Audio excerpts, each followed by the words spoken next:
Hi, welcome to the Hard Rock Show. I'm Shane, I'm Andrew.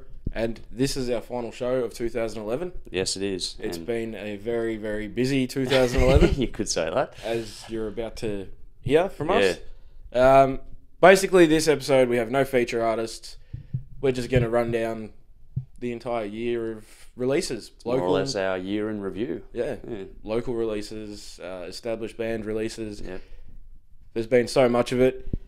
So basically what we've done... Attempted to do, and it's not as easy as it sounds, people. Try this. We've each come up with our 10 favourite signed releases of the year. Yep. So let's jump straight into it. I guess so. I'll let you go first, mate. Go for Okay. it. We've got a few similarities on our list, Yeah. and I've got to stress how hard this actually was to do. There's so much that I would have loved to include, and it's just had to be left off. Cutting it to 10 is ridiculous, but we have to. So, Yep. So my top 10 goes a little something like this. At number 1, Anthrax with Worship Music, because that was just hands down the best album of the year for me. it's a kick-ass album, yeah. In number 2, Sebastian Bach with Kicking and Screaming. Yep. Number 3, 6 AM with This Is Gonna Hurt. Yep. Number 4 is Duff McKagan's Loaded with The Taking. Number 5, Megadeth with their album 13. Yep. Another fantastic album of the year. Yep. Number 6 is the Foo Fighters with Wasting Light. Number 7, Machine Head with Unto the Locust. Number 8 is Michael Schenker with Temple of Rock. I thought that album was phenomenal. It might seem funny to include that with some of the stuff that I've actually left off my top 10, but I like a wild card, and that album definitely belongs in the top 10, I feel. Nice. Number 9 is Whitesnake with Forevermore, another band that has just returned to form in 2011. Yep. And number 10 is another wild card. It's a band called Seven with their album called Freedom Call. I thought that album was outstanding, so everyone should check that out. All right, I'm going to go reverse order to you. You're going 10 to 1. Yeah, I'm going 10 to 1. Yep. All right, so number 10 was Ed Guy, Edge of the Joker. Just thought that was just nice, epic, a good one. Steel Panther, Balls Out. Number 9, Love a Bit of Fun. Number 8, Stained with Stained. Unusual probably for a lot of people, but I find that one is worth it because it's just such a fine return to form for that band. Megadeth 13, in at number 7 or 6, sorry. Number 5, Whitesnake, Forevermore. Both love that album a lot. Sorry, no, now it's number 5. I'm losing the plot. Sebastian Bach, Kicking and Screaming. Number 4, Five Finger Death Punch, American Capitalist. Had to throw that in there, it just blew me away when I heard it. Number 3, Alice Cooper, Welcome to My Nightmare, the sequel. Reason being that I personally feel that Alice Cooper could retire on that album. Number 2, Anthrax, Worship Music. Can't go wrong with that, but there was one that topped it for me, and that's number 1, 6 AM. This Is Gonna Hurt. I just keep going back to that album time and time again. I cannot put it away. Well, as you might notice, there's quite a few similarities between our lists, but I think we've got 15 different albums between us there. Yeah. Possibly more. But there's a few on your list that I would have loved to include in mine, but I'm glad that we actually have some differences. It shows a bit of how much was actually out there. Yeah. And I said earlier I could have easily gone to a top 50 with no problems. I don't think it's that hard to get your sort of top 4 or 5 nailed out, but when you start getting down to what you have to cut and what you don't have to cut, it gets harder and harder and harder. And like you, there are so many, even on your list, that I could have put on there hands down, but it was just, I have to go with the ones I really feel. There was so much that I forgot as well when I was trying to do my list. Things like Megadeth, I actually forgot them, and and I forgot the Foo Fighters, and I went through and I kept redoing my list, and finally I hit upon the list that I was happiest with. I'm not sure if we're allowed to do this, but we can. It's our show. We can do whatever we want. We haven't talked about any of this, but if I was going to throw in an honourable mention at all, it would be Noel Gallagher's High Flying Birds. That album was really great, and I honestly wanted to put it in my top 10. And there was just so much to fit in. Well, I'm going to throw one more just for the honourable thing, and that's the Beyond Magnetic from Metallica. I'm really on fire today. I'm doing really well. You can tell it's end of the year. I just thought that with all the stuff that's going on around them, all the shit that everyone seems to give them with their, what I called a mid-career crisis for them, this one really was worth hearing and getting into, so I thought it was really well done. Yeah. But right now, we'll go to a film clip from Trucker Diablo. This is their debut film clip for Drink, Beer, Destroy. We'll talk more about them in a minute, but let's have a look at the film clip. Enjoy.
Alright, we're back. That was Trucker Diablo's debut film clip for Drink, Beer, Destroy from their album The Devil Rhythm.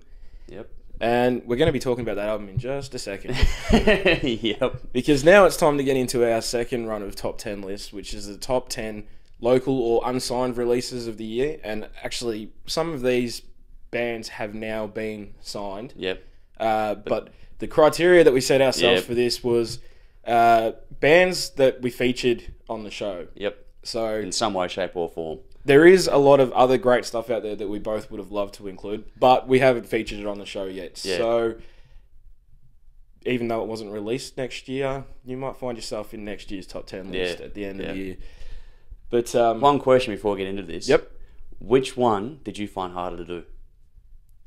Of the top two lists we've got here, which one of these two lists did you find harder to do? This one. Yeah. Absolutely. Hands down. Absolutely insane. So if you didn't make the cut, that doesn't mean anything really. There's just so much we wanted to put in. For me personally, getting to cut this down was just ridiculous and insanely difficult. Couldn't do it, but there are some that couldn't get there at the end of the day for me, and as much as I wish I could have included it, it was just impossible. So apologies to those in advance, but these are the ones that we think made the cut. Basically, the reason we had to set ourselves that criteria of sticking to bands that had only been featured on the show is because it is a top 10 list for the hard rock show sort of thing. So we stuck to that. And throughout the duration of 2011, since we started doing the hard rock show, we've had somewhere in the neighbourhood of 100 or more submissions, whether it's hard copies or digital. And would have cracked 100 easy. I mean, out of that 100 or more submissions, there really only has been maybe 5 turkeys. Yeah, and, not many at all.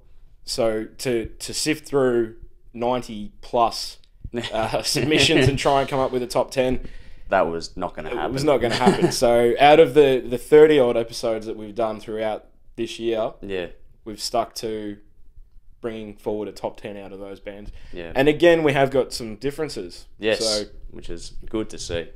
I'm actually going to throw to you and you can do your list first this time. All right. Number 10, Konerko, Delusions of Grandeur. We only covered it very shortly, but I found that one to be important because of their growth in that album. It was just, it came through for me, something shocking. Number 9, Double Wide, 18 Wheels of Misery. Now, what more can you say? It's just, there was a big Northern Ireland focus in our season that I think that'll show in what we've got in our top 10. Volvagun, Cold Moon Over Babylon. I could not go past this album. This was the album I found the hardest to find a couple of favourites to. Yep. So I couldn't leave this out. The Deep End, Your Shout. Straight up rock and roll, awesome, love it. Destroy, She Said, Muscle Cars, or Music for Muscle Cars. Cars, yep. Now, they've done the first EP, then they've done the second one, and it just keeps rolling on like a freight train, and I love everything they do, so they had to make the cut for me. Another one that had to make it was Piston Bro, the first one. As close to Motorhead as you're going to get, I reckon, these days, apart from obviously not being Motorhead, but just love it. Then I get to my top ones. Number 4. I'm losing the plot. Trucker Diablo, who you just saw the clip for. The Devil Rhythm. Standout album. It got them signed. What more can you say? Then number 3, Pistol Shot Gypsy. Smoking, Drinking, Fighting. Love that album to bits. This is my probably the most controversial pick. I've put Dead Star Renegade Blackwing number 2. Love the album, but there was one that trumped it, and that's $1 Million Reload, again from Northern Ireland, with Anthems of a Degeneration. I just cannot put that album down. I reckon hands down for me, it is the standout. If I had to pick one, that's the one I'm going to go with all year. Yep. Great selections. Yep. And again, we do have a few similarities. The top 4 of ours are pretty similar. There is one difference, but that just shows how great some of these albums are, that they've both come in within the top 4 for us. They're very similar, just different orders. We just put one slightly higher than the other one, so it's good. Well, here's mine, and I'm going to do the 10-1 thing this time as well. Yep. Number 10, Generation Swine with their Dirty Lovin' EP. Yeah. They're from Adelaide. They basically destroyed us while we were over there with alcohol. So yeah, they were awesome. Piston Broke with their EP, the first one, again from Adelaide, and like Andrew said, very, very much Australia's answer to Motorhead. Yep. These guys are just awesome. Sunset Riot at number 7 with number 8. Sorry, I'm doing your trick now. With a self-titled EP. Yep. Phenomenal band from Sydney. We just watched them play live the other night, and they're just great. When we featured them on the show, I made the big call of saying that they could very easily fill Guns N' Roses' shoes. I'm going to back you up on that after the performance the other night. I reckon they really can. That. Yep. That was one of the earlier episodes we did, and 6 months later, I still stand by that. Can't fault you for it either. So. Yep. In at number 7 is Elm Street with Barbed Wire Metal. I found it so hard to cut this one, but I had to. I love this album to death. And this is one of the bands that's been signed off the back of this album as well. Yep. So good luck to them. Yep. Double Wide, 18 Wheels of Misery from Northern Ireland, as Andrew said. This band has been great to us as well. When we did our Cliff Burton episode, the tribute episode, we asked them for permission to use one of their songs. They've got a nice little instrumental which opens the album. And not only did they give us permission to use the song, but they actually went into the studio and re-recorded it especially for us with Cliff Burton quotations and things like that in it. Yeah. And they just went above and beyond for us, and that was fantastic. So thank you again, guys, for that. Yep. Now, next, The Deep End, Your Shout. I absolutely love that CD. Yep. It's fantastic. Again, shows a lot of growth between their first CD to the next one. Destroy, She Said, music for muscle cars. I cannot fault that one either. A lot of these are EPs, but that shows the quality of what these bands can put into 3 or 4 songs to get onto a top 10 list. I mean... Yeah, by comparison, some of the albums we have covered, I don't find them to be as strong as some of the EPs we've received. Exactly. And that's half of the reason why I've got the list I've got. Yep. Now my top 3. Number 3, Trucker Diablo with the Devil Rhythm. Yes. Absolutely adore this band. Yep. Fantastic. They were the first submission we ever actually received Yep. to the Hard Rock Show, and it's been a constant in my CD player ever since. This one album, I must say, it being one of the first ones, if not the first one that came to us, it has stood the test of time. We've listened to so many things over the year, and this one has just stood up for both of us. Yep. As has this next one. Yep. My number 2 is Pistol Shot Gypsy with Smoking, Drinking, Fighting. Yep. I absolutely love this one as well, and it's funny. I've got a CD player in my car. And, I remember this. These 2 CDs, Pistol Shot Gypsy and Trucker Diablo, Yeah. are both literally stuck in my CD player. Yep, you can't get them I out. cannot get them out. I haven't got it fixed yet. And I still don't get sick of them. I mean, they're the only CDs I can play in my car, Yep. and I still haven't got sick of them. So that speaks volumes about those You two can't say albums, I much think. more than that, to be honest. That, I think, is one of the highest praises you can ever give a band. Is Yep. You just cannot get sick of the album. Exactly. Yep. And in at number 1, Yep. which is another one that I could not get sick of it even if I tried to, Yep. is Dead Star Renegade with Blackwing. To me, that is hands down the album of the year that we have received for the Hard Rock Show. Yep. I've seen these guys play And they get better every time we see them better play every too. time, and I mean I've seen them upwards of probably 10 times now. Yeah. And they're just fantastic. Great bunch of blokes. Fantastic guys. Really skilled songwriters as well. Yeah. Blackwing just has some great songs on it, and they're already starting to debut some new material in the live setting as well. So, Well, for me, I had to put them at number 2, but it does show again just how strong this album is for it to just be way up there. yep.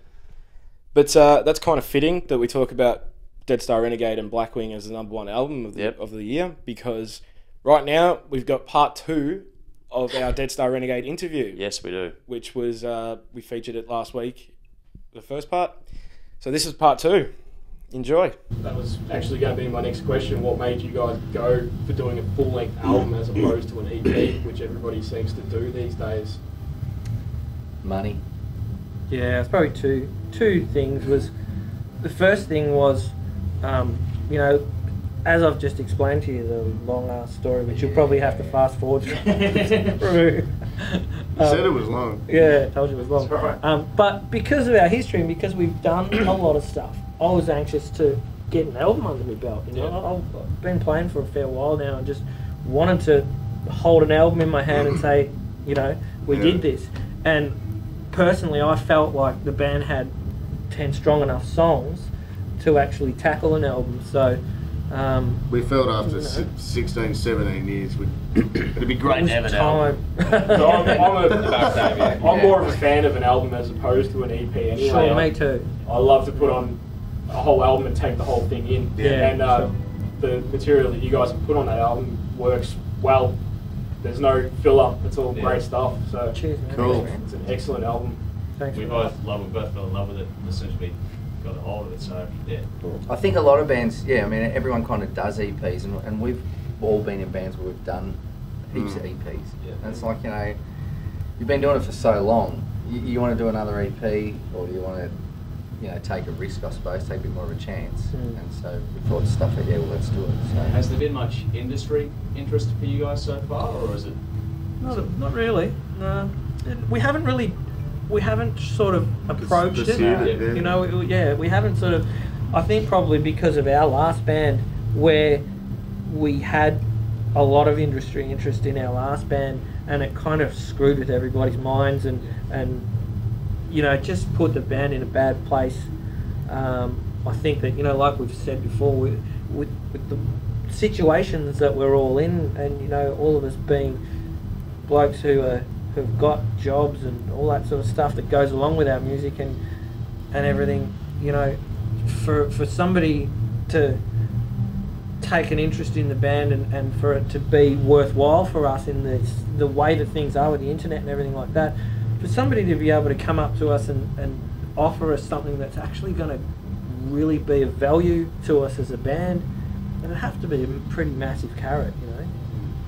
So we're sort of probably not like a lot of the other bands out there at the moment, I guess, or ever. You know, like 95% of bands are kind of got stars in their eyes and looking for that kind of that big dream and that big goal and everything. And I think that, you know, for us, it's more about if we can afford to make our next album, then we're doing what we love doing. That's right. You know, and as long as we can continue to get towards the next album, that's what it's all about. And if somebody comes along, you know, along the way and says, you know, here's 10 million people to play in front of and here's a few $1 million, then great. But, you know, it's not what we do it for, and it's not why we do it. We do it because we love writing music and playing I'd buy a music. skateboard. I haven't had a skateboard for a long time. If we got like $10 million, I'd buy like 2 skateboards. That'd be My cool. wife bought one for my son last night at the midnight sale at Kmart. Little photo. Oh, now he's jealous. I think if you- I'm gonna roll in for it and steal Don't his watch sneakers. this, Tom. If you've been You doing hear that, Tom? I'm gonna steal it off you. No, I won't really, man. You're cool. if you've been doing it, you know, for as long as we have, then you've seen so much and put up with so much shit through the industry, just, you know, as you go along, that it's like You know when to sort of take a step back. Yeah, you kind of sit back and go, well, if it happens, it'd be great, but you're not going to expect it. So do you guys have a particular creative process? Like, for example, some bands have 1 or 2 members that are key pivots in the creative process, or does everyone contribute, or how do you guys generally run your creative process? Up to this point, it's been me and Herman. Herman said, who've written most of the songs, and I suppose that's probably more due to the fact that we wanted to get going. Like when we first started, the two of us that already had some songs in the bag that we'd been sort of wanting to bring to the party. So we started off with those songs, and then by the time we got those songs done, I was like, I've got another one, I've got another one, I've got another one. Going. All of a sudden, we've got, you know, 20 songs that we've sort of brought to the band, and they've basically been almost there and written before they'd even gotten to the process of actually us playing them. So, but having said that, one of the things that we're real keen to do now is take a little more of a little more time, because we've got a little more time now, to sort of come in with ideas and riffs and just sort of build on them as a band and see where that goes. Because we have done a very small amount of that in the last sort of couple of months, and it's been great. So we're looking forward to sort of putting some stuff together like that. One is, and we've kind of touched on this before, is what are your honest thoughts on the Melbourne music scene currently? We've kind of covered this ground already, but I'm talking not just with the bands, but also with the way it works, promotion-wise, getting out there and all that Nice. It's a damn lot harder than what it was 15 years ago. I'm telling you now. Yeah, I think it's always been pretty It's always, shit. it's always been shit and hard, but it's harder now. That you seem to be having to please There's more the monetary promoters and kind have of. to There's sell more tickets. Yeah, it's so much more about numbers now than it's ever been Yeah. before. About It the feels music, like man. It's not in about the terms music, of. man. it's about getting heads in the door with a lot of these venues and a lot of the promoters now. And you know, years ago it wasn't like that. It was the music. and It's you kind of a dealt with double-edged sword, really. Yeah. Because it's like you've got so many bands and so many venues and so much going on all the time. yeah. It's really hard to be that band that pulls in everyone. Yeah, I think the probably the saddest development that I've seen of recent times is this kind of whole concept of using support bands to bolster the numbers of the headline band. Yeah. To me, that's just like Joke. counterintuitive to the whole reason for a support band in the first place, is that you've got a headline band there who pull numbers because they're a popular band, and you put support bands on To to give expose the them. people who are there to see that band someone else to be introduced to and someone else to watch. And Shouldn't be the other way. yeah, and it tends to be more these days that you've got somebody who headlines who can just pull enough people to kind of get them the headline gig, and that means that all the rest of the bands on the bill also have to make sure that they're pulling people as well. By And- doing pre-sale tickets and stuff and then like that. you add the whole pre-sale ticket thing in there, and then it becomes a kind of demand on the bands to say you've got to sell this many tickets or else you're not getting another gig with us, kind of thing, which is a pretty sad indictment on the industry. And I don't know if it's necessarily anybody's fault that it's like it. It would be good It's to kind change. of developed over a period of time, obviously, and you know, the pressures on venues and people who are promoters who are trying to make a buck themselves and stuff like that. It's not an easy gig for anybody, but it's still a sad indictment on the way the industry is, you know. So many great bands, but it's basically, a lot of it is just the fact that there's not enough people going to see bands. I mean, if it was cool to go and see bands, if it was as cool to go out and see bands as it is to go to some dodgy ass nightclub, you know, and spend $300 on drinks in a night, you know, it'd be brilliant, and we'd be able to be in a situation where you could have a band on and the support bands could do what support bands are supposed to do and actually support the headline band. But The other thing it's not is really the way, is it? I don't think the general public knows how many good bands we've got in Melbourne. We've got some, like we're talking about before.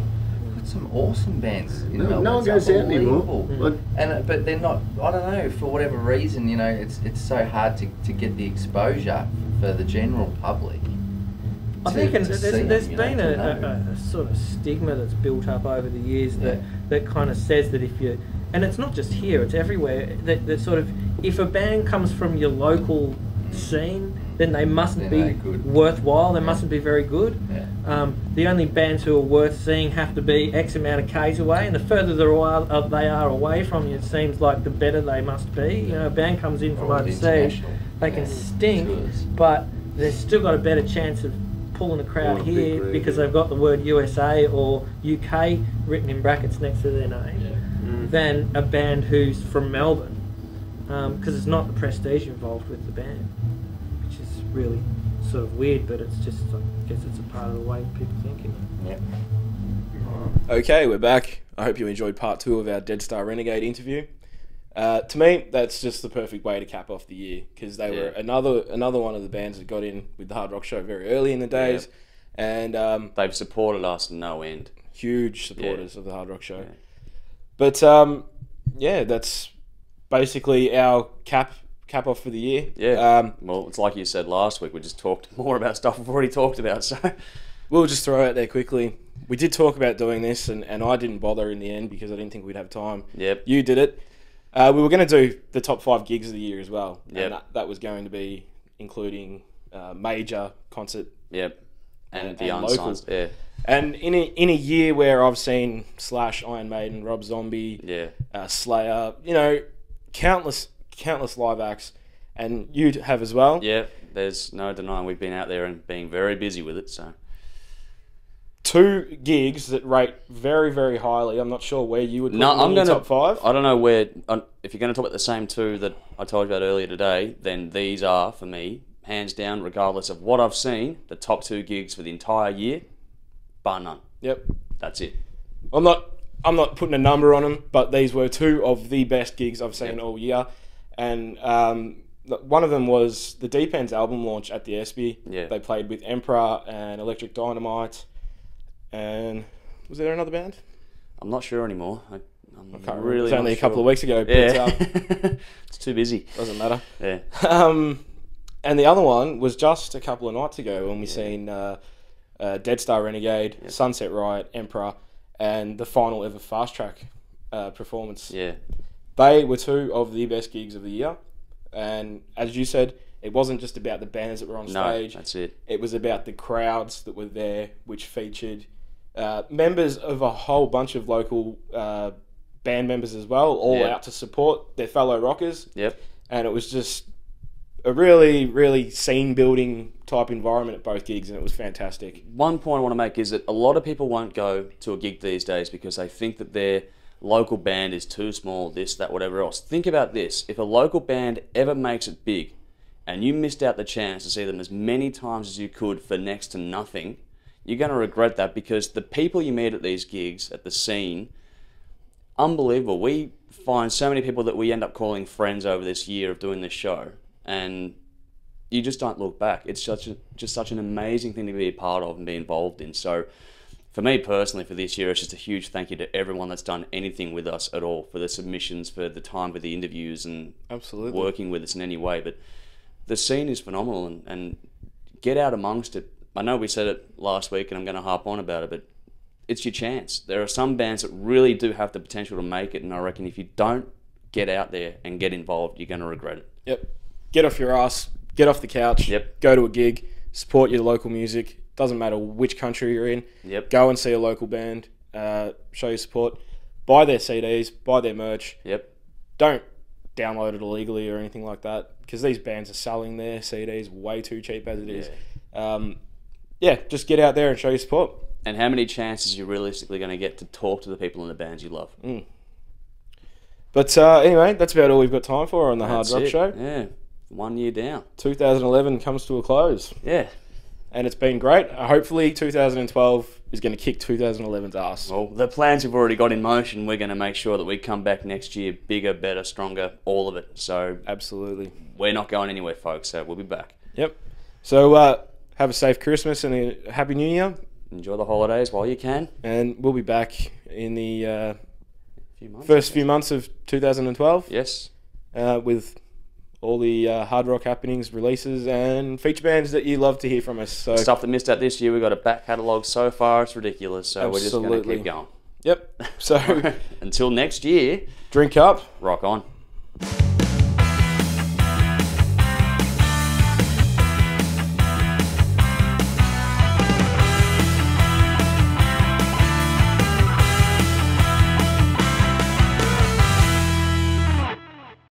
Who?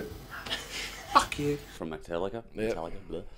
I'm really on fire today. I'm doing really well. You can tell it's the end of the year. Number 7 with number 8. Sorry, I'm doing your trick now. It's with contagious. Sorry, no, now it's number 5. I'm losing the plot.